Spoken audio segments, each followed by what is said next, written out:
Look sophistiqué, façon brushing ou style plus rustique, comme dans tout concours de beauté, ici on cancane, grousse, roucoule ou lapis. La beauté étant subjective, chaque juge a suivi 3 années de formation afin de détecter l'adéquation avec les critères standards de la race dès le premier coup d'œil. Et il lui manquait un ongle, celle-là, donc disqualifié. Alors, c'est un lapin d'origine anglaise qui a été introduit en France dans les années 1920-21. Contrairement à ce qui est répandu, tous les lapins ont des lunettes. On a le triangle de coloration. Le triangle de coloration, il doit passer à la base des oreilles et faire 2 taches à l'avant qu'on appelle les pois. Tels des Miss, leur numéro est inscrit sur les cages et non les maillots. 7 critères allant du poids à la couleur permettent de classer les participantes et participants. 34 premiers. Pas si vite. Ben, moi je suis lancé, hein. Vas-y, 35 deuxièmes. Oh, 34 premiers. bon.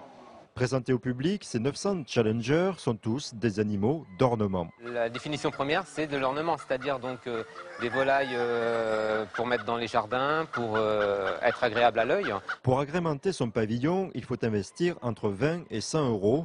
Les 83 éleveurs venus de 14 départements conseillent les intéressés pour débuter. Je pense aux canards d'ornement, les mandarins, carolins, ce sont des espèces colorées et puis qui plaisent beaucoup aux gens, qui ne font absolument pas de dégâts dans les pelouses, etc. Comment fait-on pour éviter que les animaux s'envolent? On enlève la première partie de l'aile, c'est-à-dire qui contient les grandes plumes, les grandes plumes de vol, qui s'appellent les rémiges. Pour le bruit, ce sont des canards que l'on n'entend pas, hein, contrairement aux paons qui souvent font beaucoup de bruit. Malgré leur beauté, toutes ces espèces ont failli disparaître, d'où l'intérêt de ce type de concours et d'exposition. Notre but, c'est de préserver les races anciennes dans leurs origines, leurs standards, qui sont mises à mal par les élevages intensifs. Donc il y a beaucoup de races qui sont en voie de disparition. Et s'il n'y avait pas des gens qui se passionnent pour ça, qu'on ne verra plus. Hein.